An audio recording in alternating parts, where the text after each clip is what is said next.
That's right, folks. Paradise Island, the island of your dreams.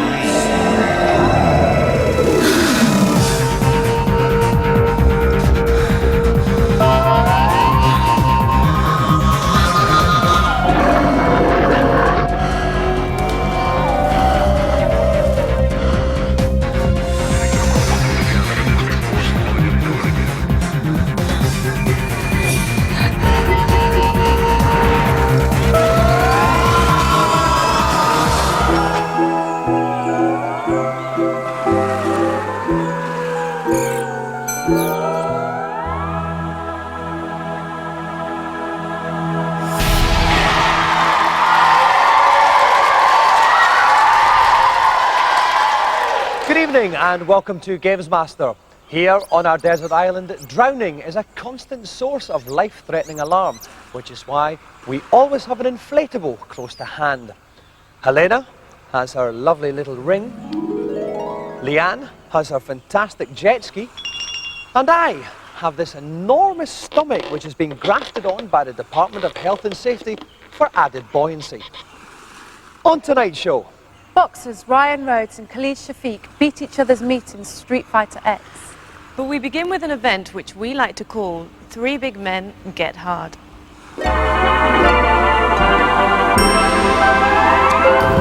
In this challenge, my three contestants take on three different tasks on the N64 title GoldenEye. The first task is to rescue two hostages from a hijacked frigate. The second contestant must race through city streets in a stolen tank, searching for an elusive level exit. The last member of the trio finds himself on an enemy train. First, he must stop the train by destroying the wall-mounted brake pads. Then he must battle his way to the final carriage, where he must rescue the awaiting damsel. Finally, he must burn his way out of the carriage with his handy secret agent wristwatch laser. The three tasks must be performed within an overall time limit of 4 minutes. Oh, I do so enjoy a touch of male bonding. now this is a tough guys challenge, so we've gone out and got three tough guys who, like me, are paid to repel foreign invaders. Please welcome from the Marines, Marine Del Cross, Corporal Mark Hewitt and Sergeant Dave Pierce.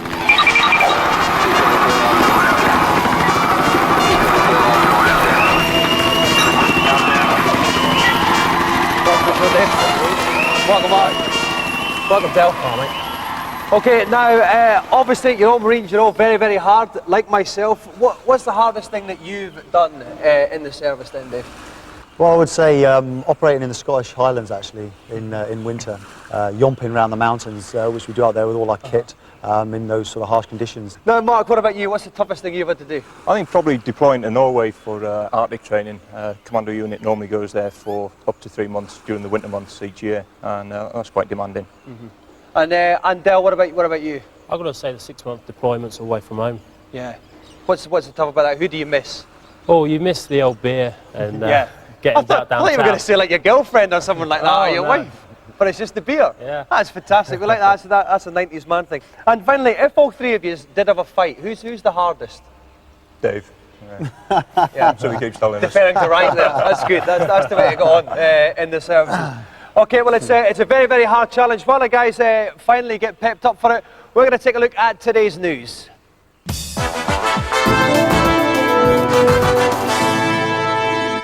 Early last week at the Space World Expo in Tokyo, games giant Nintendo unveiled the products they hope will establish the N64 as the games console. And since we're called GamesMaster, we thought it only right and proper to bring you an exclusive look at the show's highlights. F-064, the update of the old SNES classic, is not due for Japanese release until next June, but it already looked promising with tons of races on each track and the usual array of multiplayer options.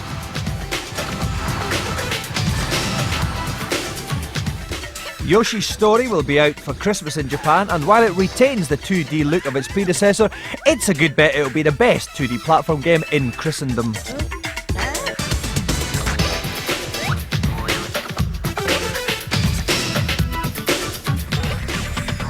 1080 Snowboarding is the next title from the programming team responsible for Wave Race 64, and it should take cool boarders down a dark alley and beat it about the head.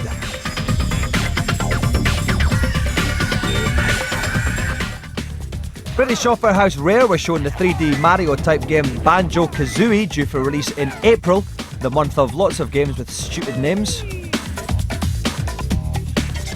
But the one we're all waiting for is Zelda 64, now over 2 years in development and rumoured to be the biggest cart ever. The game is scheduled for a spring release in Japan, and if these shots are anything to go by, it looks set to knock Mario 64 off the best game ever slot and make thousands of people who don't already have one steal money from their mum's purse to buy an N64.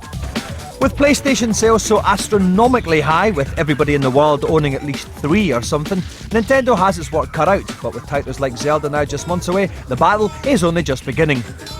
In next week's programme, we'll be looking at the other huge event of the show, the N64's Double D add-on. And no, it's nothing to do with breasts.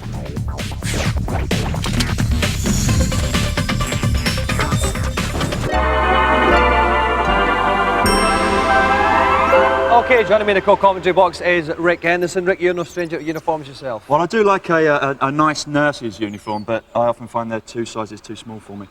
Very good. Now, this is a 3-part challenge. The guys have got 4 minutes to complete 3 tasks. Marine Delcross is up first. Rick, he's got to rescue 2 hostages from the ship. What is the best tips you can give him? Well, the best tips is get through that frigate as fast as possible, get through each of the rooms as fast as possible, and when you actually find a hostage, really be careful with your accuracy. You do not want to kill the hostage, because at the end of the day, if you kill a hostage, you'll lose 5 seconds of your time. 5 seconds, 5-second penalty. To say nothing about the moral implications of it either. Okay, now we reckon that Del can take about 40 to 45 seconds on this part of the challenge. If he takes longer than that, he will stitch up his 2 oppos there. So best of luck, Del. Your time begins now. Okay, that huge big long dark thing is a gun out of which will come bullets. You can see the bullets got left in the bottom right hand corner of the screen. They're unlimited though, because this is Britain and we've got massive resources for our armed forces. Okay, so we've got this first one. It's all going to kick off now, Rick. Yeah, certainly. The room on the right there is where the first hostage will be. Really must be very careful he doesn't shoot him. If he shoots him, it's going to be 5 seconds added to the time. Oh no, he shot the hostage! 5 seconds added to the time there. But that's one of them. No, he just needs to find one other hostage. He's been gone for 30 seconds. That was 3.5 minutes left. There's the other hostage. He shot the other hostages, but that means he's got him. He's released them. And that's 37 seconds, but 10 seconds with the penalties, a total of 47 seconds. That means there's 3 minutes, 30 seconds left for Corporal Mark Hewitt. Okay, the second part of the challenge, by Corporal Mark Hewitt's part, he's going to drive a tank through the hostile enemy streets to the exit. Rick, what's going to be the toughest thing about this? Well, the toughest thing is actually finding the correct route through the back streets, mainly because he's only going to have about a minute, I would say, to actually get to the actual exit. So, you know, he's only seen the route once before. It's getting that correct route. Okay, and the other problem to look out for is as well, any civilians that Mark knocks over, it's 5 seconds added to his time. So best of luck, Mark. Now, Del took about 7 seconds over, so you want to be doing about 53 seconds. Best of luck. Off you go. Okay, you can see the tank, big old turret. Little missiles left in the bottom right-hand corner of the screen, but it's basically the time is what we're worried about here, right? Yeah, he's gone the correct route to begin with. Oh, was that a civilian he knocked over? No, that was a bad guy. That was one of the bad guys. You can just plough through them. The civilians are the ones in nice slacks. Now, he's actually taking the correct route here. He's going all the right way. He really wants to do a first left as soon as he can. Not into the building. No, not the building. No, not the cars either, because that's going to take some of his energy off. That's that little semicircle you see on the left-hand side of the screen. The more red it gets, the more danger he is in. Okay, he's been going for about 1 minute 17, 18 now. It's not too bad so far, Rick. Right, as he gets to the C junction, if he goes right, he'll be going the right way. He's taking the right way. He's gone very, very well. We've got about 2.5 minutes left overall time for the challenge. I'd say once he finishes in about 40 seconds from now. He's still doing well. He's taking a left there. He's now going to take a right. I'd imagine it's he has to take a right here. He just has to follow this road round. He's hitting the mines that will seriously damage him. How near is he to the end now, Rick? Right, he's very near the end, and he needs to take this first right. He's taking the right there. This is a very, very good time. Now, if he just goes forward, he'll be at the exit. Corporal Mark Hewitt is making no, that's civilian! Civilian! No, he's not a civilian. That's going to be 5 seconds added to it. He approaches the exit. That's it. And make that 1 minute 55. Add 5 seconds. That's 2 minutes dead. That leaves 2 minutes for Sergeant Dave Pierce. Right then, the final part of this three-part challenge, Sergeant Dave Pearce is on a train. He's got to destroy the remaining 2 brake pads on the train, rescue the secret agent, and then find a way out. Rick, what's going to be the hardest thing about this level? Well, he really wants to concentrate on killing absolutely everybody bar his fellow agent. The main reason being is when he gets to the end of the train, anybody he hasn't killed will catch up with him. They'll follow him. Yeah, Persistent bad and he boys. must remember to use that wristwatch laser at the end. He will not win just by rescuing the hostage. Okay, thanks, Rick. 2 minutes left of the challenge. We reckon that's enough time. Best of luck, Dave. Your time begins now. Okay, so of course, Dave, we've got that big gun as well, and the bullets in the bottom right-hand corner again. We've got unlimited ammo. Yeah, he needs to really just shoot everybody he comes across. There's another guy behind him, I'm pretty sure of it. If he turns around, where is that man skulking? No, there wasn't. He's obviously run away, Rick. Thanks, Rick, very much. He said that Rick wastes a few valuable seconds. I'm trying to scupper in here. Okay, here we go. There's a toilet there, but we're not going to investigate that. Another bad guy. He gets up close to make sure the job is done well. We're still looking for the first of these brake pads, Rick. There it is. Coincidentally. Oh, there, crosshairs right on it. Little bit of a shot. Fantastic work. That's 1 brake pad down. Just under a minute and a half to go. Oh, I think he shot him in the face there. That's absolutely tremendous. But not amusing in the slightest, though, and not something we'd condone. Not even in Ladbroke Grove. Okay, right, 1 minute 15 left. That's another bag on. Just shaking a little bit of the pad. Right, the brake pad. Like the deck off. The brake pad's behind him. Oh, yes, he's found it. Well played there, Dave. He's going to take out that guy first of all. Eventually. No, he's left him. That bad guy shut the doors. He's a little bit scared. Now, take out the brake pad. Was the lower the side of everything bar the brake pad there. All the padding around the wall. And he's doing it with a laser. Well, that's going to come into play a bit later on. He's got 2 guns to make sure now. He's got a bit. Well, he's thinking that he's done it eventually. I would now not bother shooting every one of these bad guys and just leg it through this level. He has to find his fellow agent. But they're blocking his way. They're trying to trip him. He doesn't want to watch. It's 30 seconds left and we're running out of time here, Rick.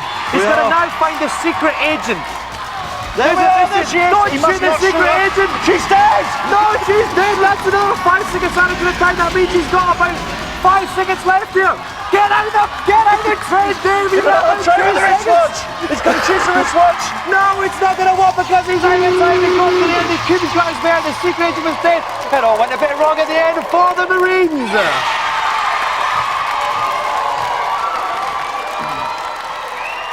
Bad luck, guys. Let's deal with you in order of play here. Dell, first of all, interesting tactic, actually shooting the hostages rather than rescuing them now.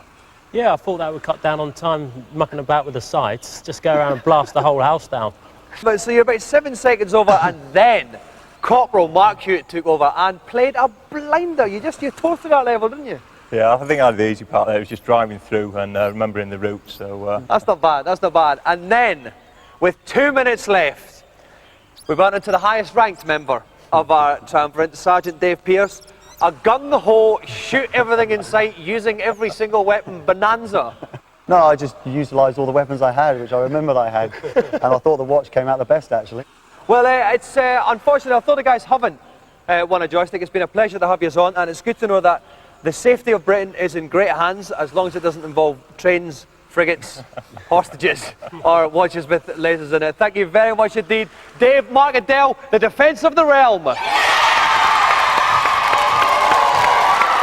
Okay, so now, while our 3 Marines face punishment for their abysmal failure, the exact details of which we can't reveal on a family show, suffice to say it involves a vacuum cleaner and 3 pineapples, you can take a look at the Celebrity Challenge. Today's Celebrity Challenge will be a no-holds-barred strap on Street Fighter Alpha X, the 3D version of the classic beat-em-up. Playing as old favourites, Chun-Li and Ryu, my contestants have 3 rounds to settle the differences using a variety of lethal moves. Hooray, it's beat-em-up time. Ladies and gentlemen, GamesMaster Productions in association with Channel 4 and a couple of other blogs present to you the main event. 3 rounds of street fighting for the Street Fighter Championship of the world. Presenting to you from Sheffield, England, the British WBO and IBF Intercontinental Champion, Ryan Rhodes. And presenting to you the challenger, King Khalid Shafiq.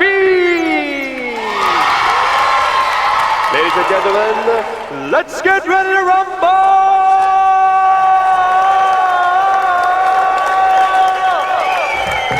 Sorry viewers, I've always wanted to do that. Ryan and Khalid, welcome to the show. Khalid, I'll start with you. You are very young for a professional boxer. You're only 16, but you're allowed to fight professionally. How's that? Well, the main age in England is to box at 18 years old. But we managed to get a licence in Ireland so I can box on the continent until I'm 18 and box over here. So why don't you just wait till you're 18? Are you just hyperactive? You're just looking for a fight? In the amateurs, I'm not getting paid for it. Why fight for a medal when I can fight when I get paid for it? That's exactly my same attitude to presenting this show sometimes. I know. Now, your challenger tonight though, Mr. Ryan Rhodes. Now Ryan, you and I have had a fight before. We have been in the ring, haven't we? Yeah, we did. We've already trained and sparred before together. And I'm glad to see you've recovered from the kicking I gave you. That black eye's gone down and everything. I'm glad to see you have too. Okay, I wish you both the best of luck. While I get the guys together and tell them that I want a good, clean fight, no punches below the belt and no pulling up each other's pants, you can take a quick commercial break. Welcome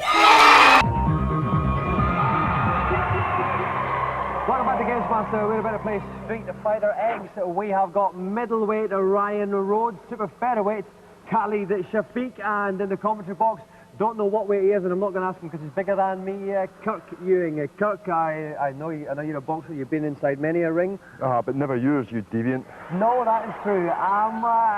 Tips for the boys on this? Well, I mean, this is Street Fighter. I mean, it's got a heritage, it's got history, you know, I mean, it goes all the way back and the same things always apply. But I always like to think that maybe you should always just remember to just do some simple stuff like punch and kick and jump and just move around the ring properly. The special moves? Well, the special moves are there, but don't get caught up in trying to find the buttons. Just get in and lay in about them. I'm sure the guys know that already. Okay, thank you very much, Kirk. Right, it's a best of 3 bout situation. The first one to win 2 will quite literally win. Best of luck, Khalid. Best of luck, Ryan. Stick us out. Round 1. Now, Khalid is Ryu, bloke on the left. Ryan is Chun-Li, girl on the right. In the top corners of the screen, you can see the energy bars right at the top. Underneath is the super move bars. We'll get into them a little bit later on. Kirk? Yep, Chun-Li coming in quite early. There were some good high kicks and a couple of punches, so she's taking the advantage already, I would say. Just want to keep up that pressure. Oh, another hit back from Ryu. She has. It's Ryan Rhodes' Chun-Li making the early moves there. We can see the energy bars. Top right side corner of the screen. Khalid's is very low indeed, Kirk. That's right. No, he's just about out, and there's just one or two hits, and I think that could be it there. She missed with a spinning bird kick there, which was a pity. Now he's fighting back a little bit. Khalid is a great comeback. Is it going to be too late though? It is! KO! It's a KO for Ryan Rhodes' Chun-Li. Bout 1 goes to Ryan. Round 2. Here we go for seconds out, round 2, and it's a much better start this time from Khalid. At least it was until she kicked him. Straight in then with the bird kick. Just notice she's got some interesting wrist adornments there. They could be pretty dangerous of an evening. They certainly could. The bounce would probably make you leave them outside if it was a quality club. Energy bar wise, it's a much more even fight so far. Khalid playing Ryu in the white, Ryan played Chun-Li, the girl with the pigtails. And as aforementioned, adornments come. Those adornments, which I'm sure that you own a very nice pair, very similar to. Now, if you can, I think quite a lot of standing off there, not actually getting about each other. And nice not a lot there. of special moves either, Not a lot of special moves. There's one, there's the spinning bird, Yep. but that's about the only one we've seen though. Well, we look at the energy bars there, and I'd say it's actually Ryan Rhodes this time is very low down. Chun-Li is in trouble. Chun-Li would back with another kick, though, and once again very close, but she's just about out. Can she take him out now? One more kick there for Khalid. He does it. He ties it level, 1 bout each. Lovely little boot sweep there from the boy Shafiq. Here we come, it's the dawn and deciding about there, and again fantastic start by Chun-Li. Absolutely brilliant. She's just get the special moves in there. Now would be time to sort of try and build up some combos and maybe pull off some of these super moves to just finalise this scene. Okay, yes, the bar below the energy bar is where the super moves are concerned. We might not get into those yet because Khalid Shafiq, Ryu, the energy bar you can see in the top left is very low indeed here. He's in big trouble, Kurt. Ryu indeed is in big trouble. He's taking a couple of hits in his back. Oh, he fights back there, but once again swept his feet away from him. He's looking. Oh.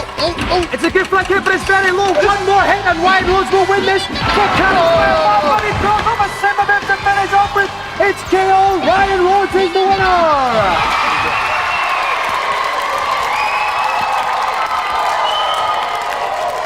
Okay, Khalid, starting with you first. First of all, you were beaten by a girl, which is going to take a wee while to live down. Now, secondly, I was watching you guys practicing. Now, in practice, you were pulling off a lot of special moves as Ryu, but I didn't see them in the actual match. In the dressing room, like you say, I was doing quite good. I guess Ryan was the best man today. Well, he certainly was there. Ryan, first of all, I suppose you did have the weight advantage over Khalid. Nothing compared to the weight advantage I've got over everyone. Khalid did pull around back there. You won the first one, Khalid won the second one. Were you worried there at all? I thought when Khalid pulled the second one back, I thought I got memories in the dressing room when he was beating me in there, but I held my own and I come out the successful one. Yeah. Well, the winner then, and still undefeated after 17 fights, Mr. Ryan Rhodes.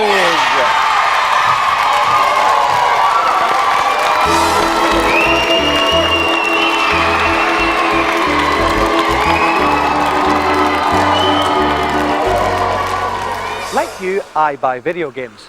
Like you, I want to know if they're any good before I spend my money on them. Like you, if they're not, I go around to the games company, torch their building and do the toilet in their car. You don't? It's just me. How embarrassing.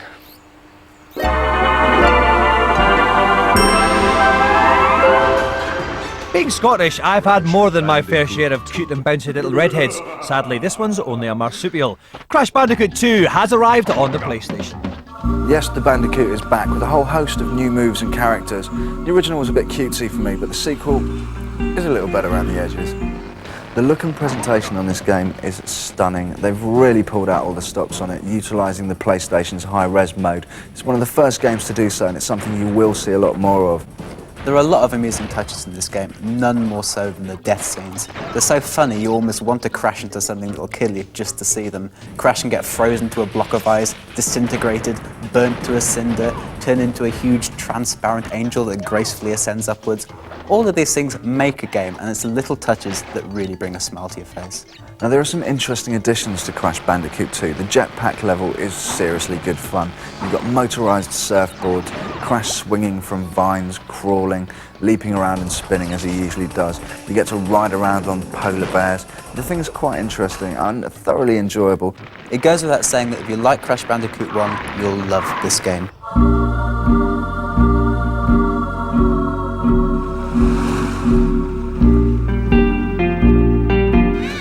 During the production of Diddy Kong Racing, anybody who mentioned the words Mario and Kart was taken outside for an involuntary enema. Needless paranoia or sensible hygiene? You decide. As a multiplayer, this game is still thoroughly enjoyable, although it does still bear a striking resemblance to Mario Kart, which I do find off-putting. Some of the power-ups are more inventive than the ones from Mario Kart. My own particular favourite were the magnets, which actually pull you forward into the position of the car that you're aiming it at, which is a great feature. My personal favourite level is the one where you're flying around down through canyons and actually fly through the carcass of a slightly dead and deceased dinosaur. It's actually quite good fun. The level itself is quite intricate and complicated and involves nice twisty turns and tunnels. I found it thoroughly enjoyable.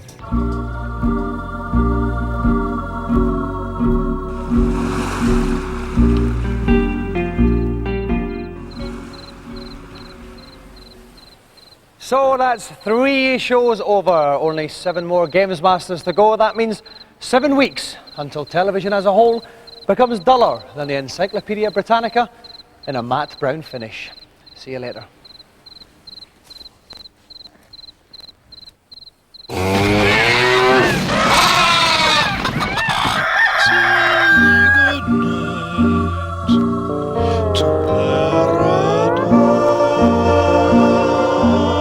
Next on 4, a teenage tantrum becomes a grown-up battle of wills in Roseanne.